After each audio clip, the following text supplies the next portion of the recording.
सच्चे बनो, नम्र बनो, प्रार्थना करो। नहीं, मैं तुम्हें सिखाने आया था कि जब अधर्मी तुम्हारे बीच धर्म के वस्त्र पहनकर बैठ जाए तो उसे पहचानो और रोको। पर यह अध्याय तुम्हें कभी नहीं पढ़ाया गया। तुम्हारे संडे स्कूल में यह पंक्तियां नहीं थी। जब धर्म अधर्म में बदल जाए तो मसीह का शिष्य उठ खड़ा हो। मैंने कितनी बार तुम्हें संकेत दिया, कितनी बार मैंने तुम्हारे हृदय में वह बेचैनी जगाई जब तुमने किसी गरीब को गिरजाघर के दरवाजे से लौटते देखा, पर तुमने कहा यह मेरी जिम्मेदारी नहीं है। अब मैं पूछता हूं, क्या मुझसे प्रेम करने का अर्थ केवल गीत गाना है? क्या क्रूस का मतलब सिर्फ लटकाना है तुम्हारे गलों में, या वह बोझ उठाना है जो तुम नहीं चाहते? अब मैं तुम्हें एक और कहानी सुनाता हूं।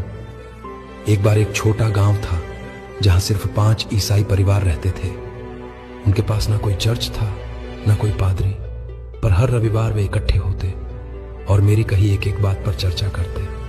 वो पूछते थे, यदि यीशु हमारे गांव में आता तो वह किसके घर रुकता? फिर उन्होंने तय किया, हर सप्ताह एक नया परिवार एक दूसरे को भोजन पर बुलाएगा।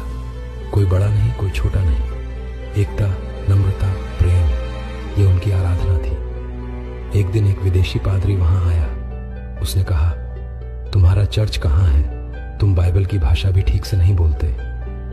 पर उस गांव की एक बच्ची ने उससे कहा, यीशु तो हमारे साथ भोजन करता है, क्या इससे बड़ी सेवा और कोई है?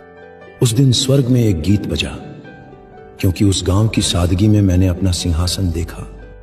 पर उन बड़े शहरों में जहां बड़ी बड़ी सभाएं होती हैं, जहां मसीही मंच ऊंचे होते हैं और मेरा नाम सोने के अक्षरों में चमकता है, वहां मैं ढूंढता हूं कि मेरे जैसा कोई दिखाई क्यों नहीं देता। तुम सब बोलते हो यीशु ने हमें बचा लिया, पर किससे? अपने स्वार्थ से या अपने पाप से? बचाया था इसलिए नहीं कि तुम शांति से जीवन जियो,